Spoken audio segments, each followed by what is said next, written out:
Amma elə gəlin o ərazidən qayıdaq elə doğma, gözəl Qubamıza. Çünki Quba şəhərində də bilirsiniz də Qubanın meyvə rəmzi olaraq biz həmişə alma qeyd edirik. Və alma bağlarında çiçəkləmə prosesi başlayıb və istərdik ki, bax bu gözəlliyi təqdim edək. Çünki bizim əməkdaşımız elə canlı bağlantıdadır və Rauf Əhmədov bizə alma bağlarındakı olan vəziyyətdən məlumat verəcək. Bəli. Rauf, sabahınız xeyir olsun. Eşidirik sizi. Məhsuldarlıq necədir? Sizdən eşidək. Salam, sabahınız xeyirli olsun. Sizi və tamaşaçılarımızı salamlayırıq. Əlbəttə ki, Qubanın bax belə gözəllik yaratmış olan alma bağlarından. Bəli, Quba yenidən ağ örpəyə bürünüb, amma bu dəfə qar yağmayıb. Hər tərəf çiçək açıb, bütün bağlarda gördüyünüz kimi yazın, belə deyək, oğlan çağı yaşanır. Gözəl bir mənzərə var və belə deyək, fermerlər artıq bağlarda yaz müalicə işlərinə başlayıblar. Hazırda bizim yanımızda Qubadan olan bir fermer var, Məzahir Səfərov. Onunla həm söhbət olaraq bağlarda hazırda hansı işlər görülür və bu barədə o bizə daha ətraflı məlumat verəcək.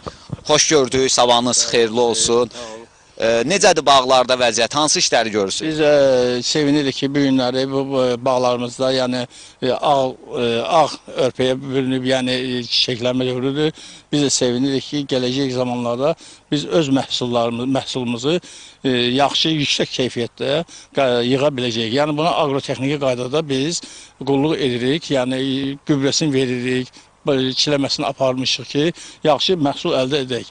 Bununla əlaqədardır ki, əgər biz yağış havaların biraz olması, biz fermerlərin də işimizə biraz maneçilik törədir. Buna baxmayaraq biz fermerlər yenə fərəhlə öz işimizi görürük və çalışırıq ki, öz məhsulumuzu yüksək keyfiyyətlə yığa bilək. Sentyabr ayında. Ümumiyyətlə, bu ilki məhsuldarlıq necədir? İndi çiçəkləmədən bilmək olar da yəqin ki. Yəni, çiçəkləmə olmasına baxmayaraq, biz hələ ki, heç bir fermer, heç kim buna garanti verə bilməz ki, bu %100 yəni biz məhsul yığacağıq.